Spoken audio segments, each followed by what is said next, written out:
En fait, j'ai eu une phase où j'essayais de doser, où je me disais, voilà, tu vas finir ton show et tu vas prendre un bon verre de vin. T'es prêt à ça? J'ai même une période où c'était ma carotte, mais il n'était pas bon. Pas le vin, mais l'acte, le moment, il n'était pas cool, il n'était pas serein. J'attendais tellement, je jouais, je faisais mes trucs, j'attendais tellement ce verre de vin. Bienvenue dans Contradiction, le podcast pour les gens qui se donnent du mal pour aller bien. J'aimerais ouvrir ce défi de janvier, plus communément appelé le Dry January, par une phrase que les personnes désireuses de contrôler leur consommation d'alcool ou d'arrêter de boire tout simplement ont toutes un jour entendu. Mais toi, tu buvais pas beaucoup. T'es pas alcoolique. Dans nos imaginaires, il y aurait donc des typologies d'addicts, des profils bien définis. Pourtant, il y a autant de raisons d'arrêter de boire que de profils de buveurs. Peut-être même qu'en réalité, les addictions se logent là où on ne les attend pas, dans une irrépressible envie d'ailleurs. Dans une sournoise tristesse, dans l'impatience chronique ou dans cette quête effrénée d'attention et de reconnaissance. Notre invité sait de quoi il parle. Il y a 3 ans et demi, le 21 août 2021, il a fait un choix radical, arrêter l'alcool. Non pour devenir un ascète, mais pour retrouver quelque chose de fondamental qu'il avait perdu, la joie. Pas celle qui éclabousse artificiellement les soirées trop arrosées, mais celle plus rare qui nous fait vibrer de l'intérieur, une joie authentique qu'on ne trouve pas au fond d'un verre mais de soi-même. Dans son dernier spectacle que j'ai eu la chance de découvrir, pas de chichi, pas de chouchou, il n'a pas décidé de nous éclater avec des jeux scénographiques grandiloquents, mais c'est la simplicité et la sincérité qui prennent toute la lumière.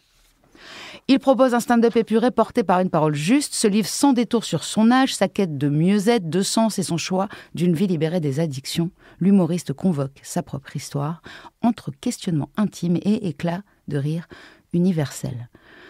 Plus qu'un simple show, c'est une conversation entre amis portée par un artiste qui, après avoir tout exploré, choisit la paix et la joie comme boussole.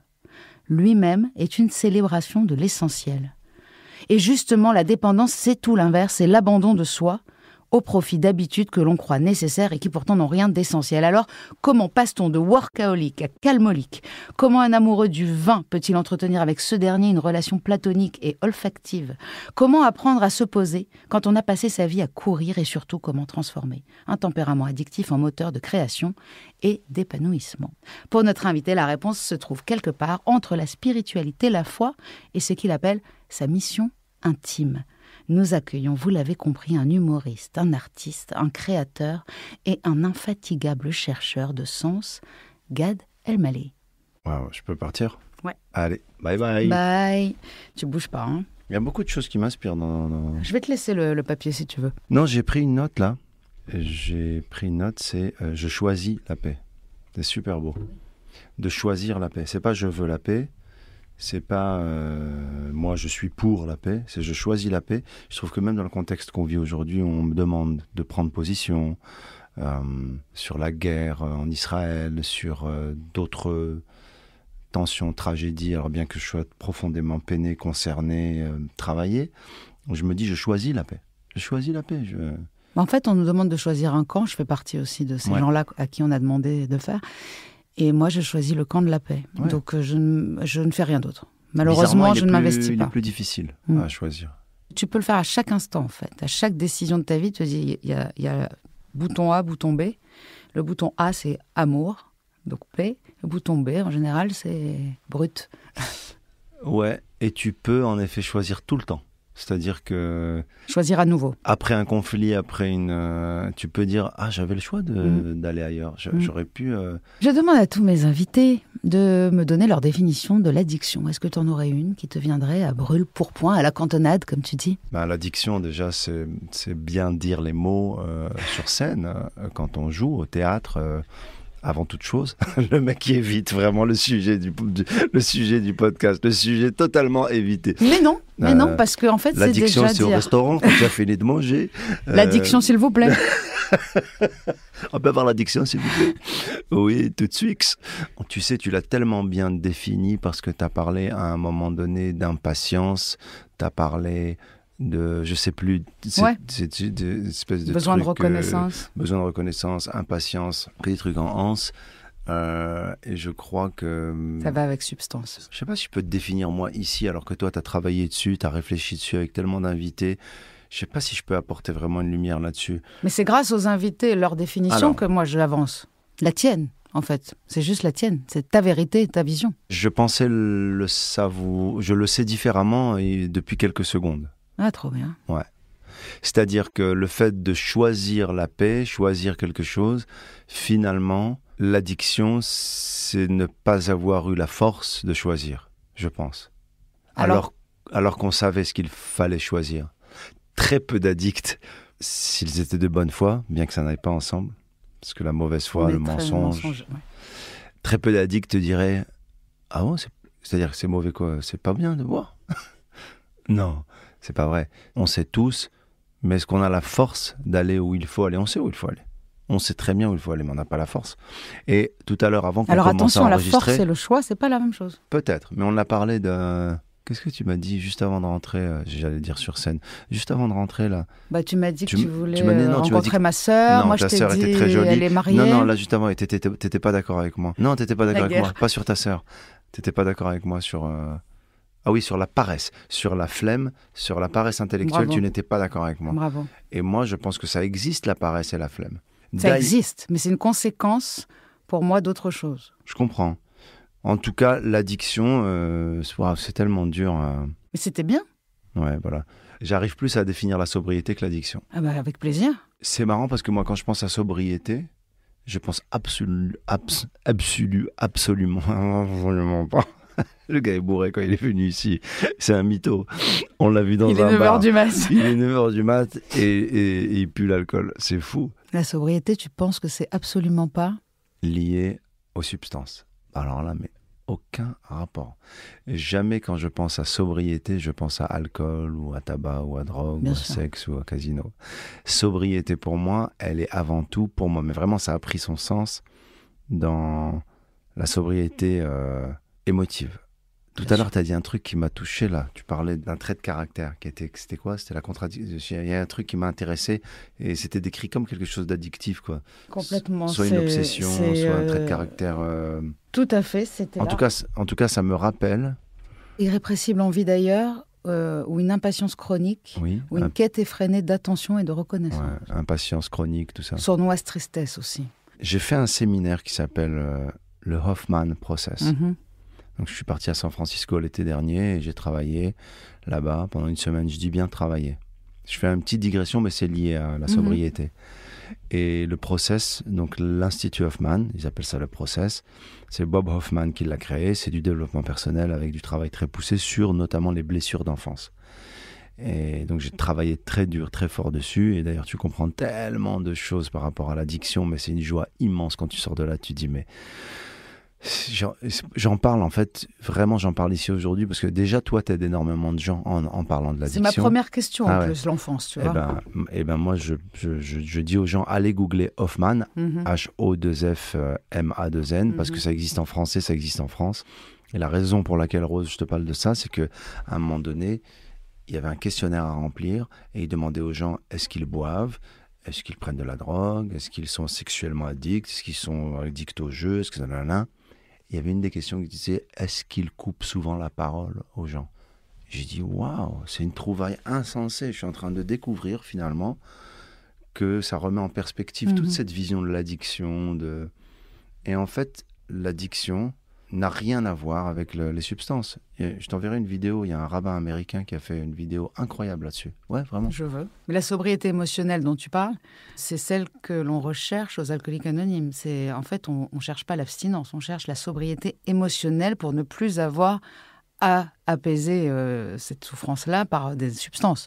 Mais l'apaisement de substances, il vient justement à cause du dérèglement de l'émotivité et du fait de ne pas savoir gérer du tout ses émotions. Ça le trou, le vide. Oui, quoi. le vide béant que l'être humain a de toute façon. Et c'est pour ça que je te disais, les addicts, tu me dis, tout à l'heure, là où on n'était pas d'accord, c'est que tu me disais, parfois c'est une excuse, le fait d'être alcoolique ou machin, pour pas avancer.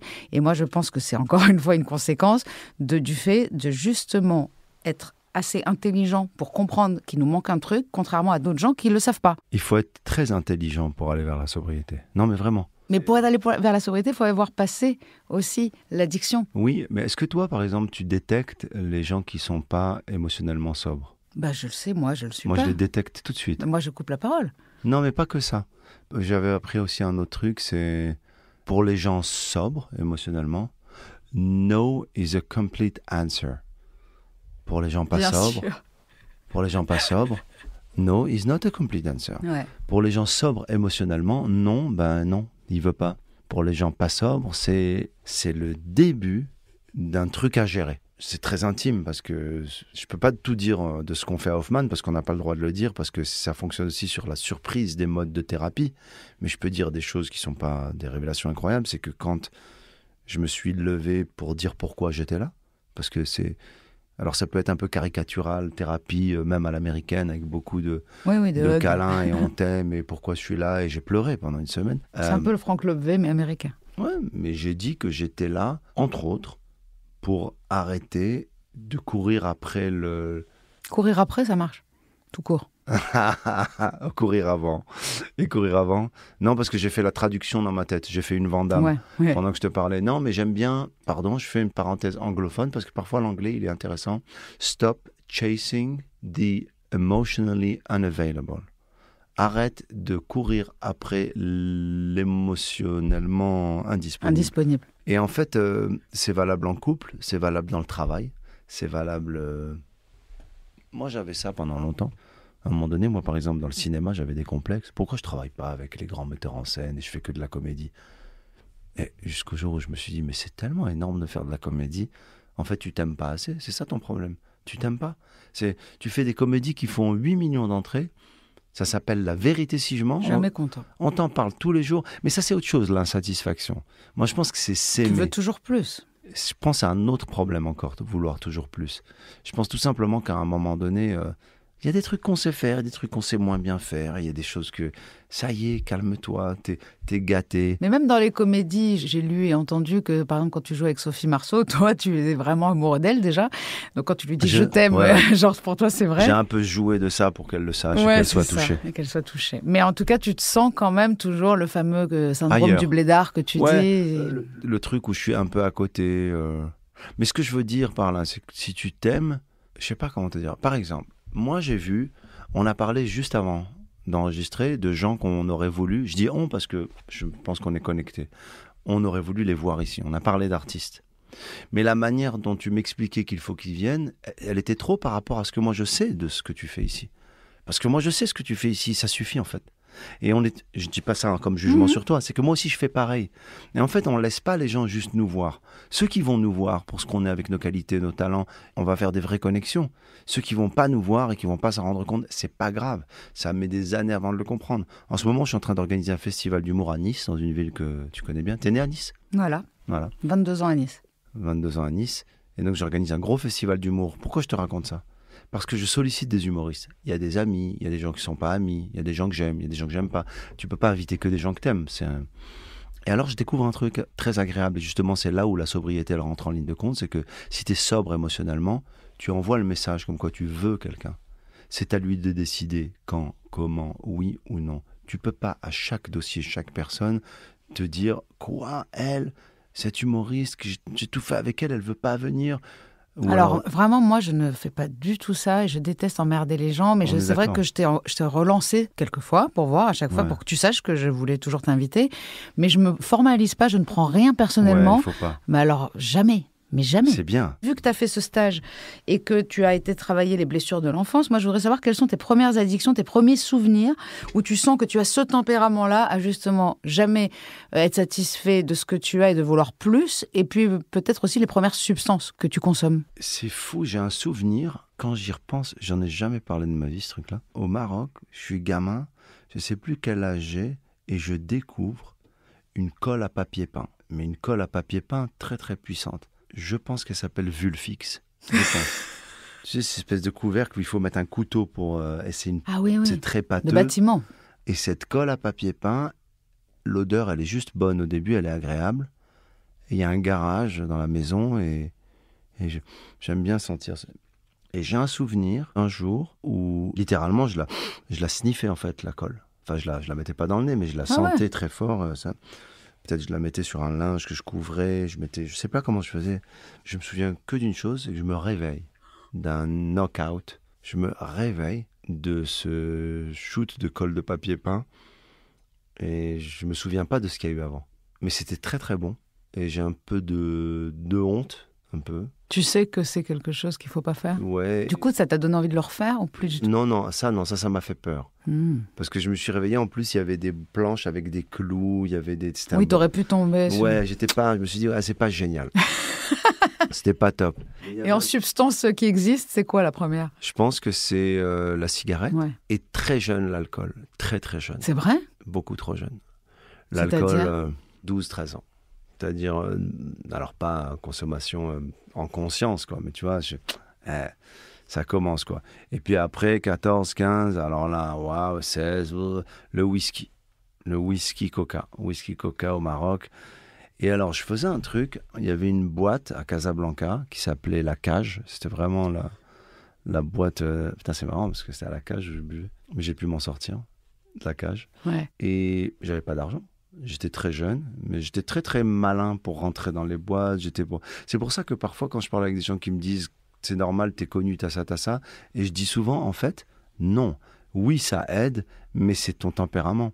Moi, je me rappelle quand je faisais mes papiers, donc ma carte de séjour, je devais la renouveler à la préfecture. Il y avait une dame qui était devenue mon amie, qui m'aidait. Elle me faisait pas des faveurs de dingue, mais pourquoi? Parce que je la... Tu sais parler. Tu sais flatter. Ouais. Et je la séduisais, je la faisais rire. Mais c'était sain comme rapport. C'était une dame, voilà. Mais elle aimait me voir. Et je revenais du Maroc, je lui apportais des gâteaux.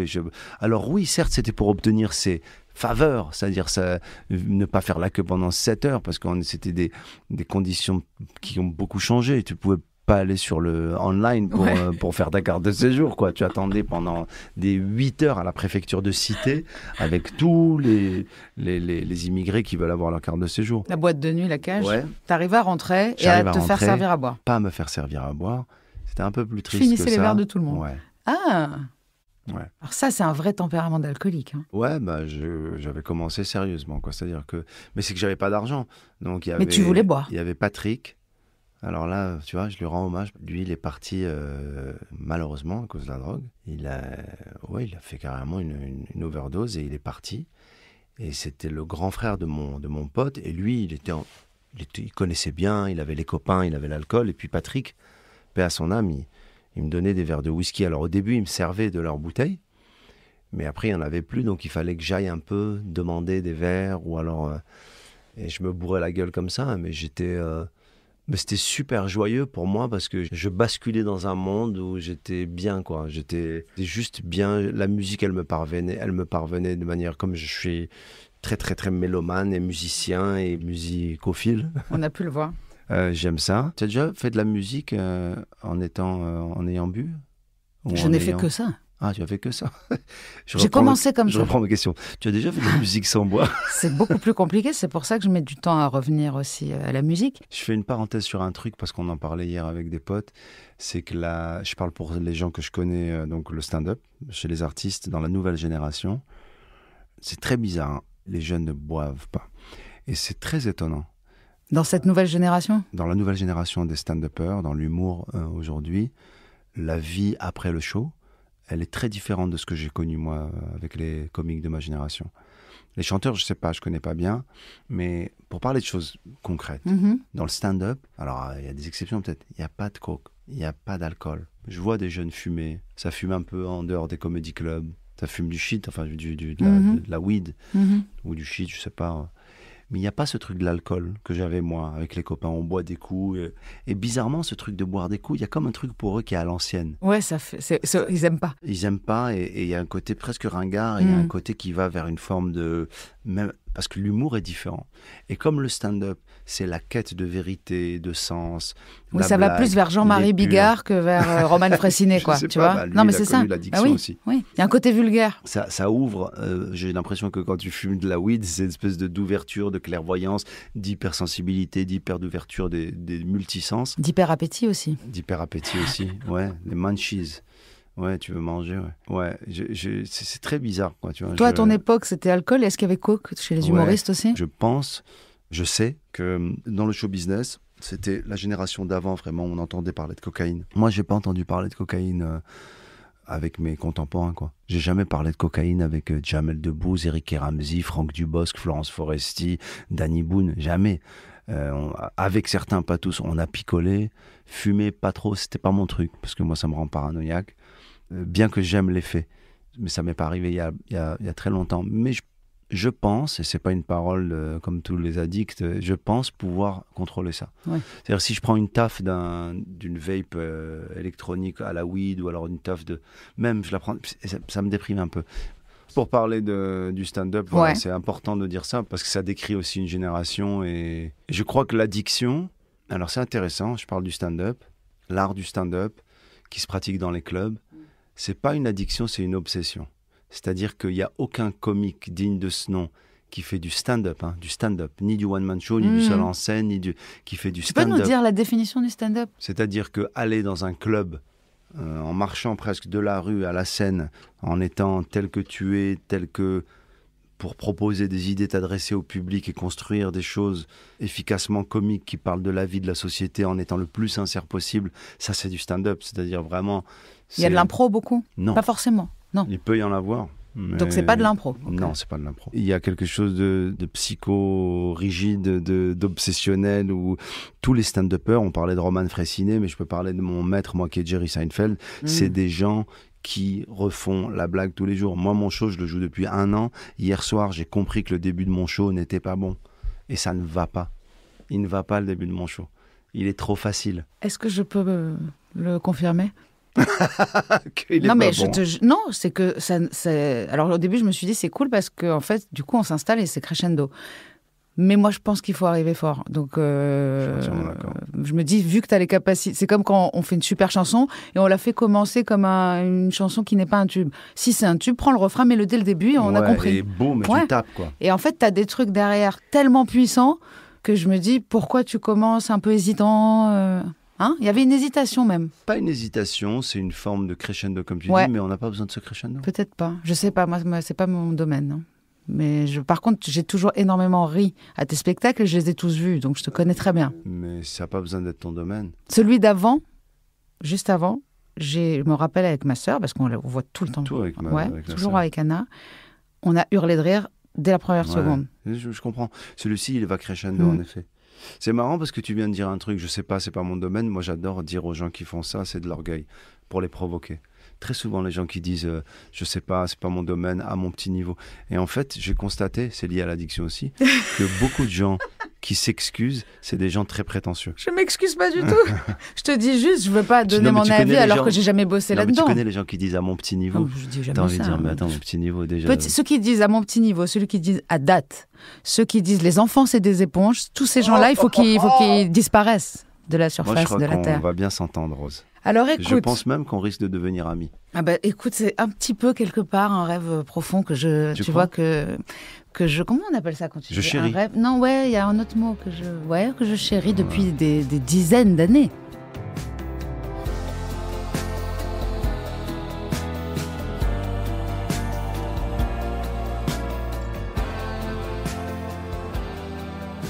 On sent le tempérament addict. Finalement, quand tu commences à boire, tu boiras toute ta vie. C'est-à-dire que tu n'arrêtes pas de boire. Tu ne te dis pas que tu as un problème avec l'alcool. Non, jamais. Pas du tout. Jamais. À aucun moment, je me dis j'ai un problème. À aucun moment, je me dis que c'est chaud. C'est juste de la gestion.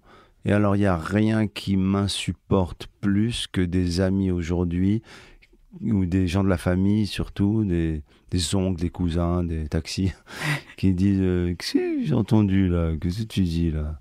J'ai entendu, tu dis, jamais on t'a vu. Nous. Et en fait, tu as envie de dire, mais t'es même pas à l'écoute de ce que je dis, en fait. Laissons décider les gens s'ils ont envie d'arrêter de boire, déjà. Non, mais c'est surtout, t'entends même pas ce que je dis. Quand je dis j'ai arrêté de boire de l'alcool, et qu'on partage ça, et que je me confie, et que derrière, tu viens me dire, mais moi, je t'ai jamais vu quand j'ai lu ça. En fait, ça parle d'eux, en fait. Ils veulent parler d'eux, ils veulent parler de leur rapport à l'alcool, et en fait, c'est une crainte, en fait. Ils veulent dédramatiser pour toi. Mais j'ai pas besoin d'être dédramatisé, puisque j'ai été dramatisé, moi. C'était un drame. C'est un drame. C'est quoi, concrètement? L'alcool? La consommation, ouais. C'est un drame. Non, mais comment tu la consommes? C'est-à-dire que c'est festif uniquement? Est-ce que c'est solitaire? Est-ce que c'est secret? Il y a eu beaucoup de types de consommation d'alcool pour moi différents. Il y a eu la fête. La fête, c'est-à-dire le champagne, mais c'est pas la coupe de champagne bien frappée dans un cocktail. C'est les 11 coupes de champagne à rentrer à la maison, ou je sais pas où d'ailleurs. Voilà, où tu sais plus où t'habites et t'es mal. Et, tu vois, donc c'est ça, c'est la fête. C'est la fête. Alors, dans ma jeunesse, j'ai jamais consommé, à part l'alcool. Ouais. J'étais alcoolique. L'alcoolique. C'est pas mal l'alcoolique. À part l'alcool, une fois ou deux fois dans ma vie, à part les petites clopes, il n'y a jamais eu de... J'ai jamais été picolé en cachette ou essayé de me prendre un buzz d'alcool. C'était que en sortant. C'est la fête. D'ailleurs, même le vin, c'est bizarre, parce que le vin du kidouche, du vendredi soir, donc le kidouche, la prière sur le vin, qui vient du mot kadosh et kodesh, la sanctification, parce que la sanctification, ça passe par le vin. Donc, et ben, dans cette prière-là, on se passe le vin de main en main. Et moi, je détestais cette odeur parce que le vin, peut-être parce qu'il était cacheur, mais sûrement. Je pense pas. Il y a des grands vins cacheurs aujourd'hui, mais je sentais nos parents, ils les connaissaient pas, non, ces grands vins. Pas du tout. Je sentais, je dis, mais comment les adultes peuvent boire un truc pareil? Et j'en ai bu des centaines de litres après. On avait ça avec le café jeune aussi. Comment vous pouvez boire ça? Exactement. Exactement. Et en fait, ce qui est intéressant, c'est que ça s'est fait pour l'alcool fort, comme le whisky, le gin, la vodka. Ça s'est fait avec la fête. Pour le champagne, ça s'est fait aussi la fête. Le vin, c'était je passe un bon moment. Là, c'est pas de l'alcool, c'est un bon moment entre amis. Et après, j'ai eu une phase où j'essayais de doser, où je me disais voilà, tu vas finir ton show et tu vas prendre un bon verre de vin. Voilà, t'es prêt à ça? J'ai même une période où c'était ma carotte avec moi, c'est-à-dire je jouais à New York et je faisais plusieurs sets, comme on dit dans les comédie clubs, plusieurs passages. Je commençais à 19h et je terminais à 1h du mat. Et j'avais le droit à 1h du mat, je m'étais accordé le droit de me poser et de boire un bon verre de vin. J'avais même acheté du vin français que j'amenais au comédie club, que je donnais au barman. Je dis à 1h du mat, tu me serviras mon verre. Mais il n'était pas bon. Pas le vin, mais l'acte, le moment. Il n'était pas cool, il n'était pas serein. J'attendais tellement, je jouais, je faisais mes trucs, j'attendais tellement ce verre de vin. J'avais un ami, Ryan Hamilton, Franck Dubosc, il nous a dit la même chose sur la clope quand il essayait d'en fumer qu'une. Il dit, c'était jamais la bonne. Ah, c'est pas la bonne, c'est intéressant. Pareil, le verre de vin, c'est... Et t'avais un ami, pardon? Non, j'avais un ami, Ryan Hamilton, qui est un humoriste américain que j'adore, qui est mormon, c'est sa religion, et eux n'ont pas le droit de boire ni de thé, ni de café, ni d'alcool. Tout ce qui excite, en fait. Tout ce qui altère, Excite, surtout. Ouais.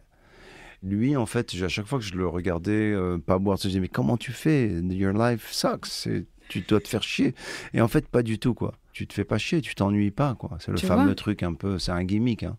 Ouais, tu vois, finalement. Spécial dédicace à Léa Salamé. J'ai un copain qui m'a dit un truc fou un jour. Il m'a dit, il faisait alcool et coke. Il m'a dit, cette dinguerie que tu dois connaître. Et alors, ce qui est pas mal, c'est que quand tu bois beaucoup, en fait, quand tu prends de la coke, tu peux boire tellement que tu sens plus rien. Et je lui dis, mais sentir plus rien. Tu n'as pas pensé juste à rien prendre pour rien sentir? Et en fait, c'est fou. C'est un engrenage incroyable parce que tu annules les effets de l'alcool par la cocaïne. Mais la cocaïne, du coup, c'est trop haut, donc du coup, tu rebois. Mais tout vient avec. Tout vient avec. Moi, je pense qu'on ne parle pas de sexe là, mais c'est lié. C'est-à-dire qu'à un moment donné aussi, dans ce cercle-là, alors il y a émotionnellement sobre, pas sobre, il y a l'alcool, il y a les attitudes, il y a le truc, mais il y a la sexualité aussi. Comment elle opère à ce moment-là? T'as pas le même regard, le même rapport, la même relation, la même projection dans ton désir quand t'as bu 9 coupes de champagne et c'est pas les mêmes personnes même qui répondent à ce que toi tu t'envoies. Moi j'envoyais des signaux, alors parfois c'était les bonnes personnes mais malheureusement j'étais pas capable de discerner. Non, mais même de faire une forme de suivi affectif. Ah oui, c'est un one-shot, quoi. Tu vois, ouais, mais one-shot, pourquoi pas? Dans la vie, il y a des one-shots, oui, même si t'es pas bourré. Mais ce que je veux dire par là, c'est juste que moi, j'aime bien les choses vraies. J'ai aucun problème avec... Par exemple, c'est pas la superficialité qui me gêne, parce que moi, dans ma vie, je fais des choses superficielles. Mais c'est juste quand c'est pas vrai. Quand c'est pas vrai, quand c'est pas authentique, quand c'est pas ressenti, quand c'est pas... Ouais, j'aime bien quand c'est vrai. J'aime bien quand c'est vrai, quand on se dit le truc. On est un one-shot, on sait qu'on est un one-shot. J'ai une question importante justement pour ça, c'est-à-dire que L'alcool aide. Moi, ça m'a beaucoup aidé. Je me rappelle que toutes mes relations ont commencé avec de l'alcool, notamment la dernière aussi. Et finalement, j'ai arrêté de consommer pendant cette relation-là. Et donc, je ne connais pas le fait d'être célibataire, en fait, de devoir... Enfin, si, on s'est quand même séparés beaucoup. Mais c'est horrible pour moi d'être célibataire et d'aller dans un bar et de ne pas boire. Wow. J'aimerais vraiment pas être célibataire aujourd'hui. Ah, tu n'es pas célibataire? Non. Qu'est-ce que tu veux dire? Pourquoi tu rigoles? Non, de toute façon, c'est ma sœur que tu veux. Oui, c'est vrai. Pourquoi tu fais le lien entre être célibataire... Parce que je ne sais plus faire. Wow. Je n'ai pas appris, en fait, à entamer une relation avec quelqu'un sobrement. Je ne l'ai pas jamais fait, en fait. Mais c'est comme les concerts, ça revient. Si je suis célibataire demain, ben, ça reviendra. Mais tu as fait des concerts? Oui, bien sûr. Mais des concerts... Non. Oui, bien sûr. Et alors? Oui, ça commence à être vraiment génial. mieux. Ah bah oui, déjà je m'en rappelle, c'est cool. Non, mais c'est génial. Non, mais dans ma relation avec mon mec, c'est beaucoup mieux aussi. Mais de commencer quelque chose, je ne sais pas faire. Mais tu es d'accord avec moi que, parce qu'il faut qu'on parle quand même de ça, parce que le couple, ça rentre en jeu avec ces histoires, bien sûr, que si l'autre boit, c'est compliqué. C'est très compliqué. Ok. L'autre boit, mais sans moi. Ouais, c'est compliqué. Moi, je ne suis pas en couple et je réfléchis parfois et je me dis... Non, mais en fait, je ne suis pas vraiment en couple. C'est drôle. Ce qui est marrant, Rose, c'est que ça peut paraître très dur de dire « Ah, moi, je ne peux pas me mettre avec quelqu'un qui fume, quelqu'un qui boit. » Mais soyons clairs, soyons honnêtes. Quand on a... Ah ben non, d'ailleurs, j'ai eu une histoire avec une femme il y a quelques mois, que j'aime beaucoup, beaucoup. On est restés amis, d'ailleurs. Waouh, c'est une super belle histoire. On a un peu flashé l'un sur l'autre, on nous a présenté, c'était cool, on a eu une histoire. Et moi, j'avais arrêté de boire et elle avait, un vrai problème avec l'alcool. Elle était alcoolique, quoi. Et en fait, moi, ça m'a beaucoup perturbé parce que je me suis dit, mais tu peux pas avoir arrêté et rentrer dans une relation. Alors, c'est dur parce que tu te dis, mais je vais pas juger la personne, l'annuler parce qu'elle boit. Moi-même, j'étais là-dedans. Attends, ce qui te perturbe, c'est pas plutôt de se dire pourquoi je me tourne vers quelqu'un qui a un problème avec l'alcool ? Non, parce que très vite, je me suis dit, c'est pas pour moi, quoi. Il faut pas que... Mais t'y vas. Enfin, à la base, elle te plaît. Ouais, c'est bizarre que ce soit une addict. Bah si, tu le sais. Tu crois ? Bien sûr qu'on le sait. Un addict, tu le sais, sur la tête, sur tout. Les addicts sont plus intéressants. Très vite. Ouais, c'est vrai. C'est vrai, mais ouais, peut-être. En fait, on va vers ça. En tout cas, toujours est-il que je lui explique que je peux pas, mais j'ai jamais été aussi honnête de ma vie et ça a été très dur. D'ailleurs, j'ai pas été très courageux, j'ai écrit un long texte, mais quand même, je lui ai tout dit. Et je lui ai dit pourquoi. Et je lui ai dit de quoi j'essayais de me défaire. Et je lui ai dit ce que je pensais pour elle. Et je lui ai dit le lendemain, c'est-à-dire qu'elle attendait ça depuis, je sais pas, elle doit avoir 40, je sais pas quel âge, 45 ans, 40 ans, je sais pas. Et ben, ça a été un déclic. Elle est rentrée le lendemain dans un programme. Et aujourd'hui, elle est sobre depuis quelques mois. Et ce programme, tu en parles sur scène. À un moment donné, tu dis j'étais aux Alcooliques Anonymes, mais ça le faisait pas, l'anonymat. Il y a beaucoup de gens pas connus aux États-Unis. On est quand même beaucoup sur Brad Pitt, Bradley Cooper. Enfin, les gens connus, Elton John, sont aux Alcooliques Anonymes. Attention. Oui. Moi, c'est plus pour la blague que je l'ai fait quand je dis alcoolique, oui, mais anonyme, ça va être compliqué. Exactement. Non, c'est juste. Mais les ça réunions... fonctionne tellement bien, ce programme. Ouais, totalement. Par contre, je le suis un peu, même si c'est pas dans les meetings. J'aimerais aller aux meetings. Cela dit, il y a des meetings que tu dois connaître à Paris. Qui sont des meetings. Je parle pas des meetings un peu privés, je parle des meetings à l'église américaine, je parle de tous ces meetings. C'est un peu le Raya. C'est le Raya des Alcooliques Anonymes. J'étais sur Raya. Tout le monde, on a tous essayé. Toi aussi ? Oui. Alors, Raya, j'ai tenté. Mais... Pour ceux qui connaissent pas, c'est une application de rencontre. Pour gens qui se croient mieux que les autres. Ouais, mais c'est pas vrai, parce que très vite, tu t'aperçois que c'est plus une application pire. Pour gens qui ont du fric et... bref, écoute, mais bon. J'y étais 2 jours, je t'avouerai. Mais j'aimais bien au début, j'avoue. Je ne peux pas le critiquer, j'ai fait des rencontres et puis... finalement, elle attendait ça depuis des années et alors elle est sobre. Ouais. Non, je lis tous les jours les réflexions quotidiennes. Moi aussi. Toi aussi ? Pas ce matin, mais j'adore. Il y a les réflexions quotidiennes des AA et il y a aussi les pensées du jour des narcotiques anonymes. Moi, je préfère. Ouais, je les connais. Qu'est-ce que j'aime, mais c'est toujours en rapport avec Dieu, donc on va en parler un petit peu. Toujours. Aujourd'hui, d'ailleurs, j'ai reçu, c'était encore une fois la volonté de Dieu. En fait, on le dit souvent, il ne faut pas penser Dieu comme on l'imagine, il faut penser à une puissance supérieure, quelque chose qui nous veut du bien. Oui, il le précise d'ailleurs dans le programme, le groupe. Tel que tu le conçois souvent. Exactement. Et en fait, d'abandonner sa propre volonté aux mains de quelque chose de plus grand qui nous voudrait du bien, ça fait énormément de bien. J'aime beaucoup dans ton spectacle quand tu dis les athées, gros respect, les mecs se lèvent tous les matins en croyant en rien. Putain, il faut une putain de foi. Ouais. C'est énorme cette phrase. T'as bien retenu ça. Mais j'ai une mémoire incroyable. Mémoire d'éléphant, dis donc. Oui, pas que.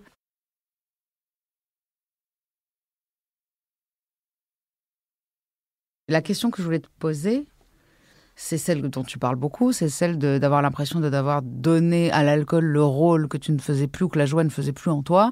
Ouais. Donc c'est l'alcool qui opérait à ta place. Donc il y a un moment quand même où tu te rends compte que tu fais semblant d'être heureux beaucoup et qu'au fond tu l'es pas. Est-ce qu'il y a un burn-out, il y a quelque chose de violent? Ouais, pas heureux, mais genre joyeux, genre en mode en fête, Moi, je fais semblant, et c'est un masque. Je me dis, mais ça m'a pris beaucoup de temps, quoi. Ce masque, c'est l'anesthésiant, en fait. C'est une douleur. C'est même pas, il n'y a rien, et je me mets de la joie. Il y a une douleur, il y a une souffrance, il y a une quête, il y a une forme de tiraillement. Et j'essaie de le couvrir et de l'apaiser et de l'anesthésier avec l'alcool. Mais moi, je ne sais pas que je fais ça quand je le fais. Là, je te le dis de manière très recul, après avoir fait Hoffman, le programme, Hoffman. Mais ce 21 août 2021, est-ce que c'est le lendemain d'une cuite ou est-ce que c'est juste une prise de conscience? C'est incroyable, c'est improbable. Le 21 août 2021, ça opère dans la plus grande des sobriétés, bizarrement. Ça opère dans une sobriété totale. C'est-à-dire que j'ai l'impression que ça nous travaille, le fait d'arrêter, le fait de devenir sobre, ça nous travaille. Et le jour où on passe à l'action, c'est comme une rencontre, c'est comme une révélation. C'est pas forcément je prends cette bouteille que je casse sur un pont et je la jette. Non, moi le jour où j'arrête, le 21 août 2021, je suis dans un restaurant thaïlandais à Lourdes avec mon amie Nora de Toulouse. Super sympa, on parle, elle habite à Toulouse, elle vient dîner avec moi à Lourdes. Wow. Moi, je suis à Lourdes parce que je produis la comédie musicale, je vais souvent à Lourdes et j'adore aller à Lourdes, et c'est super spirituel, je fais des rencontres incroyables et il y a un resto que j'adore là-bas, qui est un resto thaïlandais. Et je commande un verre de vin et je sais que c'est le dernier de ma vie, wow. Enfin de ma vie. Juste pour aujourd'hui, comme on dit. Tu connais le programme? Bien sûr. Juste pour aujourd'hui. Tu connais le programme, j'y suis. Donc je commande le verre de vin et je le bois. Je le savoure pas non plus. Je suis en train de le boire. Et d'ailleurs, je lui en parle pas. Je suis devant elle, on discute. Elle est très marrante, elle a un accent de Toulouse. Voilà, on passe une super soirée, on voit le spectacle et tout. Et c'est le 21 août 2021. Wow. Et je dis, voilà, je me dis, j'en prends pas un autre. Voilà. Ouais, c'est celui-là. Voilà. C'était comme ça. Pourquoi? Je sais pas. Et alors, bizarrement, c'est après... Ah oui, quand même, il faut que je mentionne, parce que j'ai eu un genre de... On appelle ça les sponsors. J'aime pas ce mot, parce que les sponsors, on dirait qu'ils te financent. Non, un sponsor, c'est un genre de coach, c'est un genre de personne référente qui connaît le programme et qui t'aide. Un parrain. C'est un parrain. C'est un parrain. Ah oui, sponsor, c'est le terme anglais. Ah, donc tu as été à ce programme vraiment? Si tu veux, comme je connais intimement quelqu'un qui est à fond dedans, il le fait depuis Tel Aviv, je l'appelle. On a grandi ensemble, il est marocain et il vit à Tel Aviv. Et il fait ça, il s'occupe lui plutôt de ouais, et puis de drogue. Mais il comprend très bien. Et un jour, je fais un spectacle à Dubaï. Parce que oui, j'avais arrêté aussi, je veux dire une chose, c'est que j'avais arrêté de boire avant le 21 août 2021. J'avais arrêté parfois, j'avais essayé d'arrêter. Voilà, c'est important de savoir que déjà, on ne réussit pas du premier coup. Non. À force d'arrêter, on réussit d'arrêter. Ouais. Et un jour, j'ai arrêté pendant 3 mois. Waouh.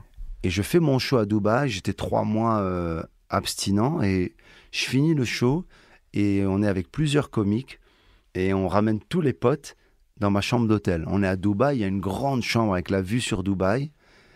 Et là, dans ma tête, je dis à Henri, mon parrain, « Waouh, c'est cool, on va... » Tu sais, Henri, en fait, tu sais ce que je me dis? J'ai fait un bon show ce soir. Et il me dit, « Ouais, tu as fait un bon show, oui. » Ouais, tu vois, j'ai... Et il me dit rien. Ouais, tu vois, je peux, par exemple là, je peux boire un bon verre de champagne, par exemple. Il me dit, ouais, tu peux. Ou de vin rouge, ouais, ou de vin blanc, je lui dis. Je sais pas si vin rouge ou vin blanc.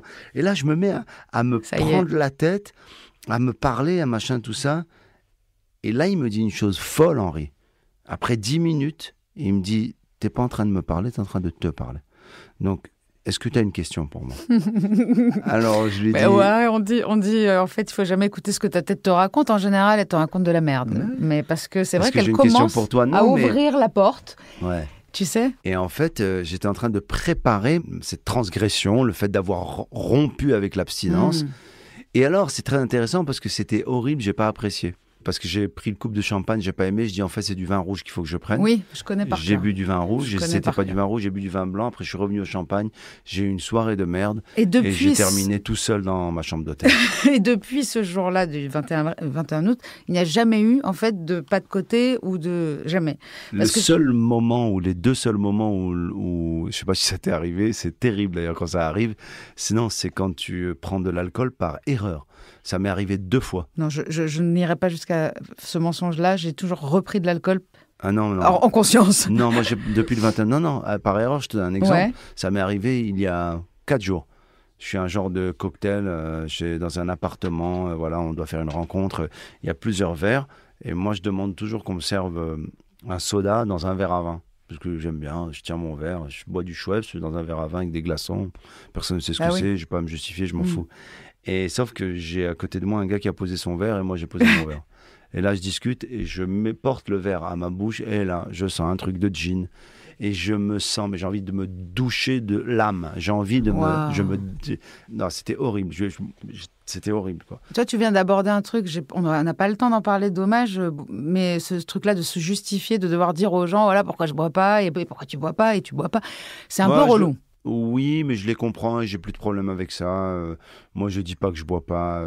Tout le monde le sait maintenant. Ouais, c'est vrai, mais je dois dire que, en fait, si tu veux gagner du temps, je le dis à tous les gens qui sont abstinents, si vous voulez gagner du temps, si vous voulez que ce soit plus simple, si vous voulez pas vous prendre la tête avec des gens qui... D'ailleurs, vous allez vous rendre compte que les gens font pas trop attention si vous buvez ou vous buvez pas de votre verre. En fait, tout le monde s'en fout. Laissez-vous servir un verre de vin. Laissez-les. Au pire des cas, au bout de 40 minutes, il y en a un qui va dire « Bah dis donc, tu bois rien » et tu lèves ton verre, tu le reposes, personne ne va rien voir. Mais de dire à quelqu'un « Je ne bois pas », surtout aux amis « Ah bon, pourquoi ?» Mais jamais, mais rien, mais plus rien. Mais tu veux dire quoi? Tu bois plus? Tu vas plus jamais boire? Je sais pas, on verra. Moi, je t'avouerai que mon état était tel que tout le monde autour de moi était ravi que j'arrête. Ah ok, d'accord, oui. Mais moi, tout le monde savait pourquoi. Ouais. La différence, c'est qu'on nous dit tout le temps, comme moi, c'était la cocaïne, les gens ne comprennent pas qu'il y a une addiction généralisée, et on me dit toujours, mais genre, tu peux pas... Un verre, ça c'est la phrase qui m'énerve le plus. Mais quoi, un verre? Mais en fait, aujourd'hui, je me rends compte que je me suis énervée 1000 fois contre ce genre de choses, alors qu'aujourd'hui, je pense que je peux boire un verre, tu vois. Waouh, c'est une grande réussite. Ouais. Non, mais boire un verre, c'est comme demander à un mec colérique de baisser le ton. C'est en comme, fait, si comme se bagarrer au ralenti. Je pense qu'il y a une sobriété émotionnelle, en effet, à trouver. Et il y a surtout cette espèce de flemme d'aller dans la destruction, la flemme d'avance, tu vois, de me dire, oh putain, je sais où ça va. Parce que moi, ça va pas, genre bourré, je rentre chez moi, il est midi, je suis encore là, tu vois. C'est terrible. Ouais, non, alors ça, j'ai pas vécu. Voilà, c'est très dur de s'imaginer retourner. Mais la chute, elle est pas plus forte en apparence qu'intérieure. C'est-à-dire que mon vertige descendant, et ma spirale descendante, elle était horrible. Elle se voyait pas, personne ne m'a jamais vu... J'ai rarement été bourré en journée. Gueule de bois quand même, les gens le sentaient? Je sais pas. Moi, je fais partie de ceux qu'on n'aurait jamais soupçonné boire. Et puis surtout, toi, tu n'annules rien. Non. Voilà, moi j'annulais tout. Ah non. Donc moi, déjà, les gens, quand t'es fiable, les gens se doutent pas une seconde que tu peux avoir un problème. C'est intéressant ce que tu dis. Non, justement, ça me rendait fou parce que parfois je dormais 2 heures et j'avais bu beaucoup et c'était très très très violent. J'ai des souvenirs quand je vivais au Québec de cuite à la bière parce que j'avais pas les moyens de m'acheter autre chose, donc je buvais, je sais pas, 11-12 bières et après 12 bières, je tombais et le matin, alors que je n'étais pas un bon étudiant, je mettais mon réveil, j'allais au collège. C'est débile, quoi. C'est parce que la culpabilité, quoi. C'est pas parce que j'étais un élève incroyable, c'est la culpabilité. On n'a malheureusement plus le temps. Il y a vraiment ce truc-là, à un moment donné, d'arrêter de courir. Moi, j'ai trouvé le calme et en fait, je ne m'ennuie plus. J'avais toujours cette impression qu'il fallait... Ma mère disait que j'étais une femme d'extérieur. Je posais un pied à la maison et il fallait que je sois dehors tout de suite. Et en fait, aujourd'hui, c'est les trous dans les agendas, tout ça. Depuis combien de temps? En fait, moi, c'est plus compliqué que ça. On en parlera plus tard si tu veux. Moi, je compte plus les jours et je suis une chercheuse encore, moi. D'accord. Mais par contre, je suis sobre. Tu chemines, comme disent oui, les mais cathos. je suis sobre. Ma vie est sobre et je me couche à 9h tous les soirs. Ouais, okay. Et ce que j'aime, c'est ne rien faire. Et je voulais savoir juste si tu avais été attirée. Donc, est-ce que la spiritualité, ça a été vraiment un moteur dans cette histoire? Ouais, tellement. Et est-ce que tu as été attirée par d'autres formes de spiritualité orientale, plus bouddhiste? Non, alors, non. Alors, il y a plusieurs choses là-dedans. C'est marrant, j'ai écouté un philosophe récemment qui disait, en analysant le mot spirituel et spiritualité... Il y avait le vin dans le spiritueux, spiritum. Ah, il y a ça. Spiritus contre spiritum, ouais. Moi, c'était plus le fait de... Il insistait plus sur le fait de décharger ça de tout le poids de la religion, de la foi, ou alors méditatif, mais plus de l'esprit. Et comme moi, vraiment, c'est quelque chose qui me passionne, l'esprit. Je le dis même en rigolant dans le spectacle sur « Je voudrais être amoureux d'une femme qui a de l'esprit ». Et l'esprit, pour moi, c'est l'esprit au sens putain, c'est une grâce, quoi. J'ai l'impression que c'est un truc qu'on ne maîtrise pas. L'inspiration, l'esprit. Mais d'ailleurs, la spiritualité vient de la spiro... Il y a même des spirothérapies, c'est la thérapie par le souffle. En fait, c'est l'inspiration. Complètement. Donc, ça et marche. je crois... Alors après, dans la religion et dans les textes, même des différentes religions du livre, tu peux avoir... la notion de l'Esprit Saint, tu vois, l'Esprit Saint, le Saint-Esprit chez les cathos, l'Esprit Saint, le Roi HaKodesh chez les Juifs, l'Esprit Saint chez les chrétiens, même dans l'islam, il y a une notion en tout cas de souffle de Dieu. Mais tout ça, on peut l'appeler ou pas souffle de Dieu, ou Esprit Saint, ou Roi, ou comment tu veux l'appeler, il existe, quoi, tu vois. Tu sais qu'enthousiasme, ça veut dire avoir Dieu en soi étymologiquement. Non. Ouais, anthéos, c'est la joie, c'est Dieu. Wow. Ouais. Donc c'est très très puissant de toute façon, ce désir qu'on veut. En fait, d'ailleurs, je vais finir là-dessus. Vas-y. En fait, je sais que tu adores les citations, notamment celle que tu as toujours sur toi, dont j'ai entendu parler de Charles Foucault, officier devenu religieux, prêtre et ermite. Il a écrit « L'amour consiste non à sentir qu'on aime, mais à vouloir aimer. Quand on veut aimer, on aime. Quand on veut aimer par-dessus tout, on aime par-dessus tout. » Donc pour Foucault, vouloir aimer, c'est déjà aimer. Okay ? Donc pour Saint-Augustin, tu désires prier, tu pries déjà. D'accord ? Donc déjà, désirer prier, c'est prier. Donc moi, j'ai envie de dire, pour ces fervents croyants, le désir vient de Dieu qui met sa grâce en l'âme. Ok ? Et donc, le mot de la fin, pour moi, ça veut dire que celui qui a le désir d'arrêter de consommer, il est déjà en train d'arrêter. Ah ouais, totalement. C'est important de dire ça. C'est génial de dire ça. Et je vais terminer en te disant mes citations préférées. Nous rencontrons souvent notre destinée sur la route que nous avons choisie pour l'éviter. Jean de La Fontaine. Si nous ne voulons pas mourir de soif, devenons notre propre source. Christiane Singer. Ma préférée, l'esclavage, c'est de dépendre de quelque chose de plus petit que soi. La liberté, c'est de dépendre de quelque chose de plus grand que soi. Wow, Aristote. Wow. Et enfin, tout est changement, non pour ne plus être, mais pour devenir ce qui n'est pas encore. Et ça, je crois qu'elle est de moi. Je ne sais pas, j'ai pas mis le nom. Je t'offre mon introduction, mes citations et mon livre Contradiction, Gad. J'aurais pu rester avec toi des heures. Wow, et laisse-moi te remercier d'être venu. C'est moi qui te remercie. C'était incroyable. Et j'en ai, en fait, là-dedans, tu vas voir, il n'y a que ça, des citations. Je suis très content, j'ai l'impression que c'est la suite de la discussion qu'on a eue hors micro et qu'on va continuer à avoir. Donc c'est un dialogue continu. J'adorerais. Et ben, la personne que j'invite juste après toi, Fabrice Midal, justement, il a un podcast qui s'appelle Dialogue. Eh ben, écoute, après Contradiction, Dialogue. Merci Rose. C'est moi qui te remercie. Contradiction, ce n'est pas seulement un podcast, c'est aussi un livre qui s'en inspire, mais qui lui est surtout complémentaire. Alors vous y trouverez des réflexions autour de la dépendance, de ce que j'ai appris, des solutions que j'ai trouvées. Contradiction, le livre, est disponible à peu près partout aux éditions Erol. Ce podcast est soutenu par la mission interministérielle de lutte contre les drogues et les conduites addictives, la MILDECA, anime et coordonne les actions du gouvernement en matière de lutte contre les toxicomanies. Rendez-vous dans 15 jours sur toutes les plateformes d'écoute pour un nouvel épisode. Et en attendant, retrouvez-nous sur les réseaux sociaux de Rose et de Contradiction.